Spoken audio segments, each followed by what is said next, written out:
such a phenomenal football player. This one is for John.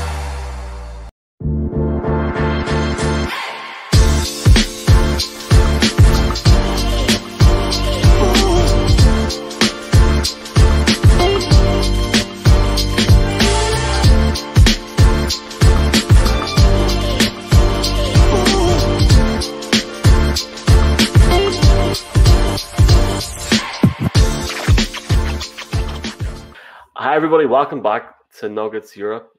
It feels good to say that because it's the first time in like 3 or 4 weeks since we've been on. We've got Miroslav here from Nuggets Serbia, new name, same content, and Benjamin. And a special guest today from Denver Stiffs, we got Zach Mikaš. Zach, starting with you, man, obviously welcome to the show. It's great to have you on and chatting to Nuggets fans in Europe. Sure. Yeah, it's always I mean, it's an honor, guys, to be honest, to be on there. I don't. This is probably my first time having international reach, so I'm quite excited. It's great to be here, though. It's good to, and we said it off air. It's good to chat to especially a lot of people in the States. But the first person that we had on was Ryan from the Stiffs as well. So it's good to have you on as well. Just before we start chatting to you, Zach, Miroslav and Benjamin here. It's been a few weeks, lads. Now, Benjamin, I was saying to you, Miroslav actually went to Sombor a couple of weeks ago. So Miroslav has been to the holy grail of Jokic land. Like, seriously, lads, you kept that very quiet, Miroslav. You sort of landed up and just experienced it. Yeah, I just wanted to be a kind of a surprise. I was actually making a small segment for the NBA show for the DNVR guys. And I think it went pretty well. The guys liked the story, so hopefully more people from the US and from England, why not, will know about Sombor. Yeah. And just before we start, Zach, sorry, Benjamin, like I haven't chatted to you in like a month, man. Like the finals are over, we're finally into the off-season chat. You look a lot more fresh as well. So sleepless night. Oh man, yeah, I've caught up on my sleep now. It's, I mean, like I said to you, I'd much rather be tired, but yeah, caught back up. Watched a little bit of the finals, but I wasn't glued to the TV. It was what a ride, though. Hey, what a ride! Nothing but pride. I'm so proud of that team. Man, it was so good. And Zach, man, just starting with yourself, even before we start talking about the bubble and that unbelievable run that we've had there in the last few months, never mind the last year. Zach, just a bit about yourself. Obviously, you know how you've got into all this. You're with the Stiffs. What's been your journey into covering the Nuggets? Yes, I've been with Stiffs in a way since its inception. I actually first started following Andy Feinstein way back in the Fire George Karl days. That's how I stumbled upon Stiffs, was hearing about it on the radio, and really just was active on the comment board there. This is that site came out kind of before Twitter kind of blew up and everything. So it was really one of the only spots you could go to talk with Nuggets fans, and we're such a niche group. There's not that many of us, unfortunately. So it was a great place to kind of bring together a community. So I started by just being a commenter there, and then. Oh, I guess it's been about going on 6 years now. When Nate Timmons left to go what was called BSN at the time, I reached out to Jeff Morton, who was with the site still at that time, and just said, "Hey, man, I see Nate's leaving. If you guys ever need any help, please let me know." Had to bug him about 3 or more times before he finally decided to hire me, and then from there, it's I guess if I was going to give advice to anybody who wants to get into this quote unquote business. You just gotta. I'm gonna tell them do the same thing I did, and I mean, it didn't matter how minor or simple the story was that needed to be written. I just wrote it. Like anything that needed to be written, I volunteered to do it, and that helped me kind of get a good rapport, particularly with Adam Mares, who was just become the site manager at the time, and the two of us really kind of ended up being that next group, along with Gordon Gross and Daniel Lewis and a lot of other people. Kind of as that next group when Nate and Andy and Jeff were all done, and so we've stuck with it since then. Adam obviously got the opportunity at DNVR. It's very, very awesome for him. We were sad to see him go, but happy for him. And then we've been just kind of sticking out with Ryan, who's done an awesome job. And so I've kind of always at Stiffs, I've always kind of been like that second guy, right? I've never wanted to be the site manager. It's just something that I don't have the time, unfortunately, for. But I've always really enjoyed being the secondary guy, or the deputy site manager, I guess is my title, and kind of helping.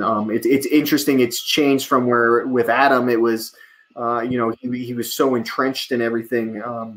It's just kind of being a sounding board for him on sort of things that he wanted to do, and now with Ryan, who's kind of jumped into all this, kind of helping, still being his sounding board, but also helping him when he's going through stuff. And we went through it was obviously a crazy year this year, not like any of the others. So just being there kind of to help him figure out, hey man, here's what I think we should do. What do you think? And and kind of helping the direction of the site. So it's a fun gig, and it's been a lot of fun for these 6 years, and then we're excited to see where it goes. And a little birdie has told me as well, you may or may not have some European roots in Croatia. Am I correct, or is that? That is, yep, that is correct.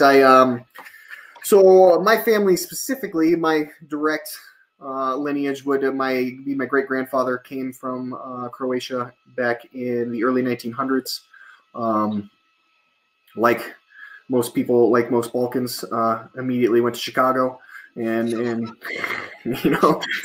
that's where, for the most part, my family grew up until my dad. He moved out to Colorado, and I'm a Colorado native. But I do have a cousin who lives in Dubrovnik, so we still have some roots way back there. They, it's funny. So my name actually technically ends with an H, whereas his ends with the S with the on the top. Or I guess it's actually the little the name is escaping me, but anyways, it's just kind of funny. So it's like, it's certainly we were one of those people who got to Ellis Island. They're like, yeah, no, that's not the way your name should sound or should be spelled. So we'll spell it like this. So we actually don't have the same last name, but it's definitely blood related.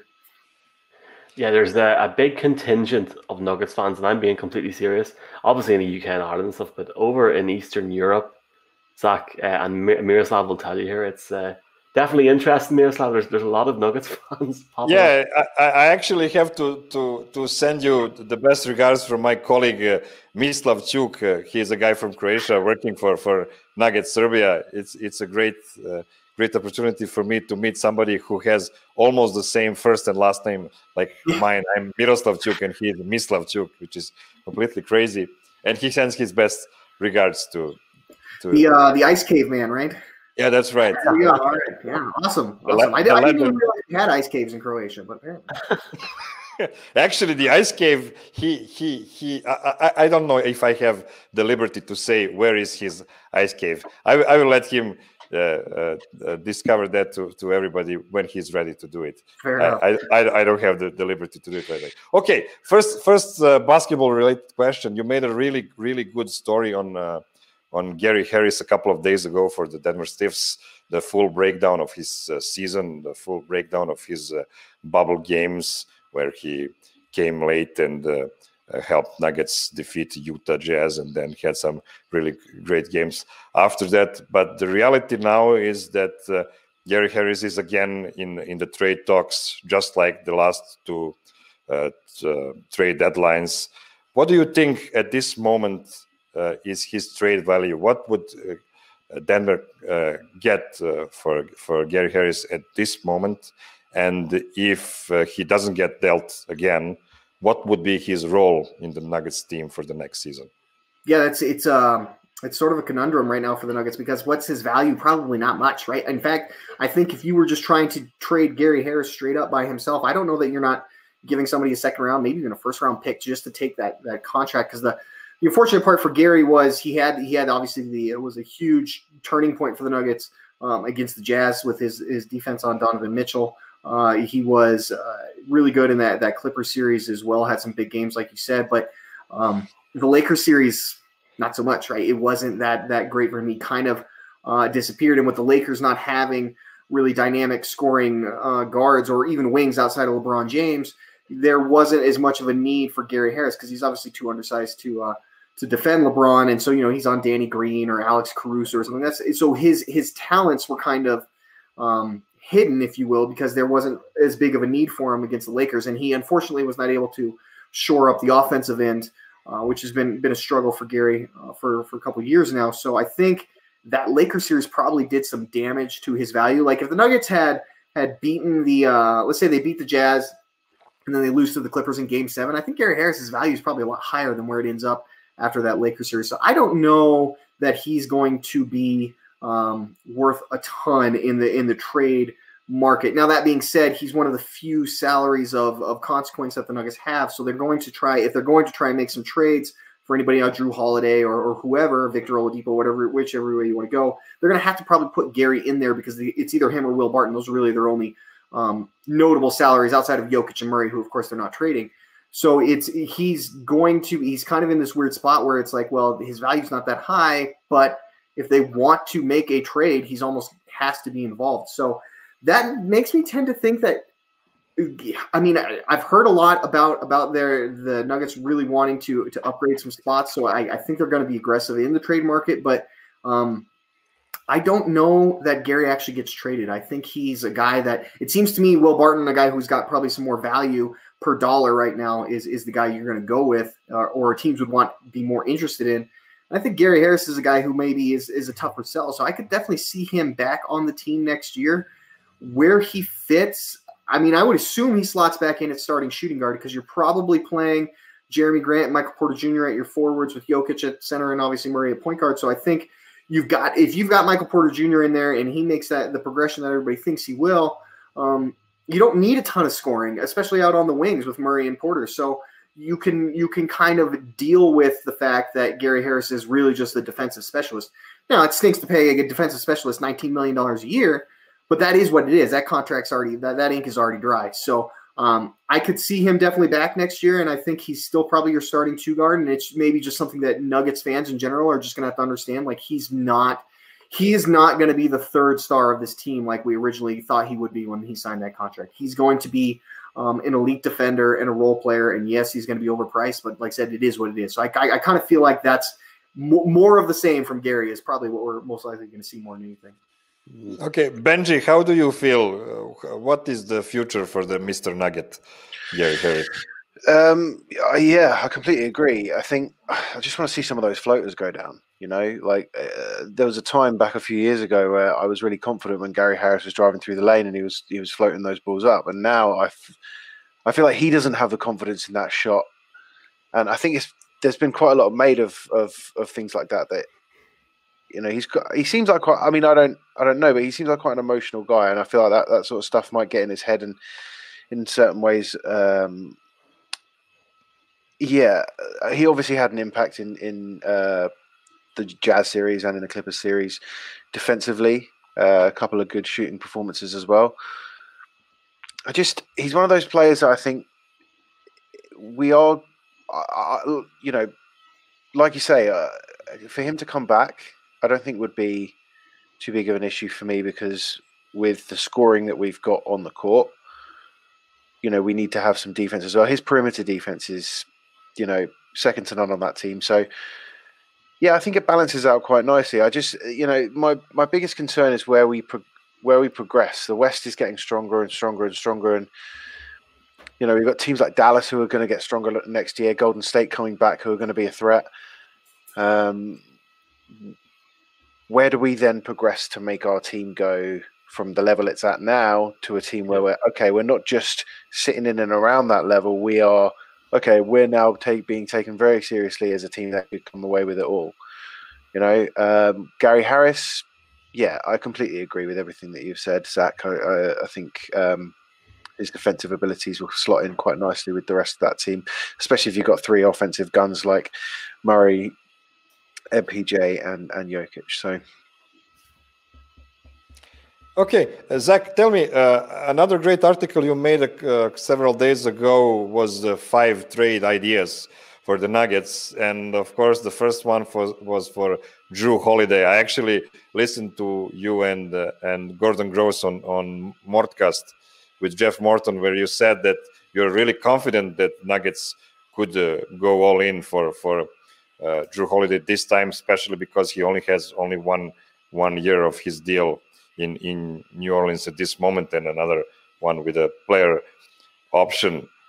I saw in your idea that you think that it would need all of Gary Harris, Will Barton, and Monte Morris or Bol to make the New Orleans pull the trigger. Do you think that Drew Holiday is really that expensive for the last year of his contract? It's the thing that I think is going to drive up that price is not necessarily that, is that maybe a bit of an overpay? Probably. But there's other teams who are going to want to overpay as well. I think there was some rumors around Brooklyn and what they would be willing to offer. And I can't remember exactly what it was, but you're talking about they're adding. I think it was Spencer Dinwiddie and Jared Allen and probably some picks in there. I mean, like those are good, solid pieces. So if the Nuggets are that's what sometimes I think people don't think about as much when they're considering trades. Is it's not so much whether or not your value is equal to the value you're going to be bringing back in. It's whether or not you've got the most valuable package to offer to the team you're trying to trade to in comparison to the rest of the league. And so a guy like Drew Holiday, who it's very clear that he's on a sort of different timeline than where the Pelicans are right now. They're probably a few years away from really competing. And Drew Holiday is 30 years old. He's at the point in his career where it's, he's made his money. He's on a big contract right now, like you're saying. He's probably looking more about how do I finish out my legacy? How do I get into a championship situation? Or even with him, I mean, he's really been a guy who's been one of the premier guards in the league for quite a while and has not really scratched too much of the playoffs. I mean, a couple years or maybe 1 year with the Pelicans. I can't remember back with Philadelphia if they were. Like, I don't think they were making playoffs. I think that's when they were, trusting the process back then. But so he's a guy who's probably looking to really compete at the highest level. And everybody knows that. And everybody can see that he doesn't fit this timeline anymore. And there are a lot of teams, whether it's a Brooklyn or the Lakers or the Warriors or all these teams who are kind of all in right now, right? They're not ready to wait. They can't outwait the Lakers. And just wait for LeBron to kind of fall off and see if they can replace him and build around AD. Like they're trying to win right now. And Drew Holiday, along with a guy like a Bradley Beal, those are the kind of guys that are going to be in demand. So you're going to have to outbid them. And whether or not it takes that much to get him, I mean, we'll see. But in my eyes, those are the type of packages that are going to put you at the forefront of the league in terms of getting a guy like Drew Holiday, particularly if you involve a guy like Bol, because he's this piece that is you can sell fans right on Bol. You can sell them on this guy could be one day be a star. This guy is a super unique player with an incredibly unique skill set for his physical size that you can, even though you're giving up a great player like Drew Holiday, you can get something back. And that's important in trades too, is you've got to be able to not only make it, obviously your first goal is to make your team better, but you've also got to be conscious of the way it's going to look to your fan base. And for a GM who's going to be trading away a guy like Drew Holiday, if he can get back someone like Bol, who he can really sell, like, hey, just wait till this guy comes around and we pair. I mean, if you think about it, if Bol pans out and he's on the Pelicans and he's playing one forward spot and Zion Williamson is playing another forward spot, like that's the most – it's just a nightmare tandem at the forward spot, the likes of which the NBA has never seen. So I think it's probably, a bit of an overpay, like you said, but I mean, it's just what it's going to take. And whether it's Drew Holiday or Victor Oladipo or any of the other people I brought up, like the Nuggets, because of the way their salaries are structured, because of where they're at in terms of, they already got rid of Malik Beasley and Juancho Hernan-Gomez, where they're at in terms of guys that they're willing to trade, who other teams would be interested in. It's going to be some combination of Gary and Will as the main piece and Bol or Monty Morris and some draft picks. Like that's going to be the sweetener, if you will, of the deal. And that's the only way they can go. So whether or not it's going to be fair value, I mean, like I said, we'll see, but they don't have many other options. As a European, that Hernan-Gomez trade still kills me to this day. But I'll tell you what, Ben, Zach has actually almost put me thinking we could get that decent value for Bol, but part of me wants him to stay because that potential is just huge going forward. Yeah, I mean, look what happened. We had the ability to draft MPJ and stash him while he was injured. We've then, we got the ability to do the exact same thing with Bol. I mean, we made that trade with Miami on deadline day. On draft night, and I just thought I didn't expect to get anything from that draft. And all of a sudden we come out with a really intriguing piece that could turn into something very special, and like you say, Zach, something very unique. So yeah, I'd be hesitant. I don't want to see Monte go either. I mean, Monte Morris is. I don't think there's a player on that team that has my heart like Monte Morris does. I've got so much time for Monte Morris. I love it when he's on the court. When the ball's in his hands, I feel confident. You know, his turnover to assist ratio is the best in the NBA. And I think he's got a lot more that he can give as a backup point guard. I mean, he would be starting on a lot of teams. But I mean, you know, that's the emotional connection I have with the players, whereas my head over heart is kind of like, well, if we are going to improve, you know, some of these pieces are going to have to leave. So, yeah, like you say, something might hurt in the not too distant future, but I suppose it's something we're going to have to just get on board with if we're going to trust our process in order to improve to the level we want to get to, which is challenging for a title and seriously challenging for a title, and having the media acknowledge that we are a challenger for the title. You know? So, yeah, I think that's where I stand. I mean, I just don't want to see Bol Bol go. I really don't want to see him go. You know, and then he goes and becomes an all-star on another team. Can you imagine that? Oh my God, that would be terrible. Okay, so we have a big piece of news that came out recently, and that is that Daryl Morey is no longer the GM of the Houston Rockets. We already know that Mike D'Antoni already left the team. So big things are going to happen in Houston, I'm guessing. Just in case there will be a fire sale in Houston, because now they have a really complicated situation with their cap sheet. They own more than $40 million to both James Harden and Russell Westbrook. And they also have a very big contract for Eric Gordon, which is 4 years, almost $80 million owed for Eric Gordon, who is not the youngest guy anymore. I have a trade idea to pitch to you guys, and this is the idea. So if Denver would take this huge contract of Eric Gordon and attach it to Robert Covington and offer Will and Gary and a couple of first rounders and, I don't know, Monte Morris to it, do you think that Houston might bite on that? I mean, I think they would certainly bite on that, because it's you know, it's a swapping a contract for a contract with, you know, Gary Harris versus Eric Gordon. Those are both not great deals. The one thing that hurts the Nuggets in that deal is they don't have any bigs to give them, which is what Houston needs, right? They don't have anybody on the team like who's over 6'9". So it would be awesome if, you know, Mason Plumlee was still under contract for one more year. Then they could have they could have sold him there. But I think Houston. I think Houston's going to be hard pressed to get off that Eric Gordon contract. So I think they're going to be open to a lot of deals there. Yeah. I can't imagine that deal. So it's hard for me to kind of piece it.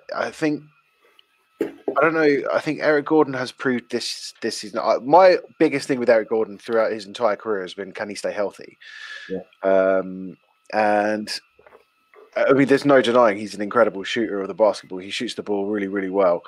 And he's a good player, and he's a lot bigger than I thought he was as well. I always thought he was a lot shorter when he was in New Orleans and stuff. But I mean, Covington's a good defender. He's a good 3-and-D guy. He's a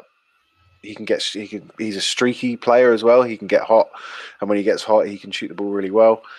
Do I think the Houston Rockets would nibble on that? I mean, yeah, I'd have to agree. I think they probably would. That contract is massive, that Eric Gordon contract.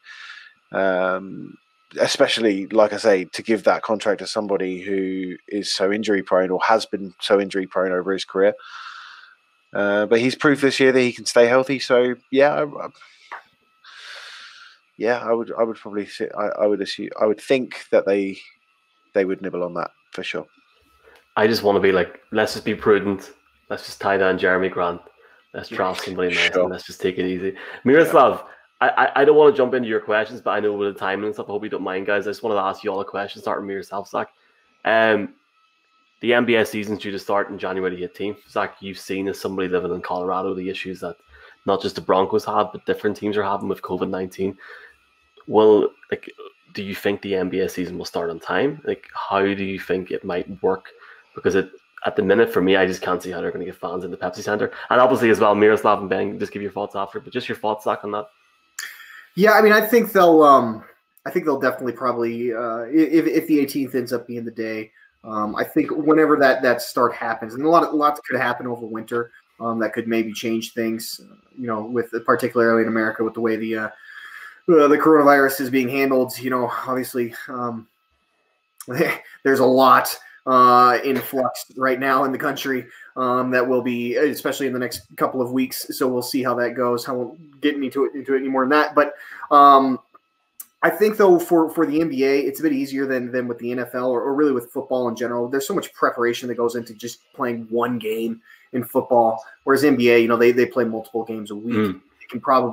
They can shuffle things around and make it work. So, and it's not like in football, you lose one game, that's a good 8% or whatever of your entire season. You lose one game in the NBA, it's not that big of a deal in the grand scheme of things. So I think there's a lot more flexibility there, and I think they'll probably be able to start on time on whatever date they pick on, and then they shouldn't have too much trouble getting through. I don't anticipate we'll see fans in the stands, but that's I think for the NBA is just something that the reality they're just going to have to accept.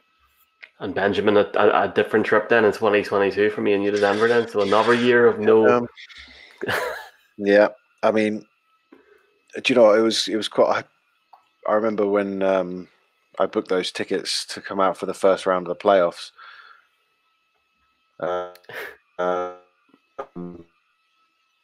And I just thought, as soon as everything happened and the money hit my account, because I got a full refund, which was fine, but this money hit my account, I didn't want it to, man. It was like, come on, but yeah, another year, we'll have to just sit it out and wait to be back in the Mile High.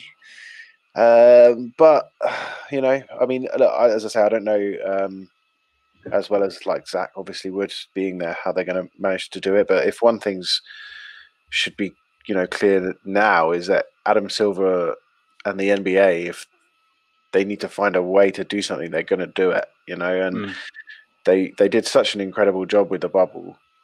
Obviously, there was some things that they probably look back on and think we maybe could have done this a little bit better, but that's the same with everything, In the way in which they had no COVID cases, they managed to finish out the season, crown champions, and get everyone home safely was, a real testament to Adam Silver and the NBA. So yeah, as I say, if there's a will, there's a way, and I'm sure they'll be able to go about doing it. And Miroslav, instead of that, I guess we can all have a party in Serbia. And Zach, you're obviously more than invited. There actually is. This is going to happen next year, Miroslav. Yeah, a big Serbian party with Jokic's family. Yeah, sure. We will try to make a huge party in Serbia. At this moment, Serbia have a very few cases of COVID, which doesn't sound very sincere, to be honest, because the Europe is blowing up at this moment really hard, and numbers in Serbia are pretty low, which is suspicious. We'll see. But one idea that I have about the NBA is that I believe that the owners or the league will try to push for some fans in the arenas, if it will be possible, because that's a big part of the revenue for all the teams. Something like 40% of all income comes from game day revenue. So I'm guessing if they don't see any progress by the end of January, then we'll probably just start something sooner without fans, maybe some small bubbles or something like that, regional bubbles or something like that. Let's see. Zach, I feel like we could sit for 2 or 3 hours and just talk about the season that we've had. And when you have such limited time, it's one of those things. But I don't want to speak for you guys, but we massively appreciate you coming on, especially when it's the off season as well. And you're obviously welcome on any time. And hopefully these next few months go a lot faster for us, and we're watching the game very soon. Yeah, here's hoping. Like I said, man, it's always a pleasure. Or not always. This is the first time, but it's definitely a pleasure to be on with you guys. I really enjoy everything you guys are doing over there. It's really awesome to see the reach. as Nuggets fans, we sometimes feel like we're such a niche group, and like nobody actually likes our team. So it's so cool to see the world reach and then get the chance to talk with you guys and hear about the basketball fandom all across the world. It's fun to see. So anytime, man, I'm always happy to be on. Appreciate you, man. And guys, thanks for coming on. Miroslav, Ben, thanks for coming on. Hopefully we chat next Saturday for another Nuggets Europe show. Appreciate you guys. Yep.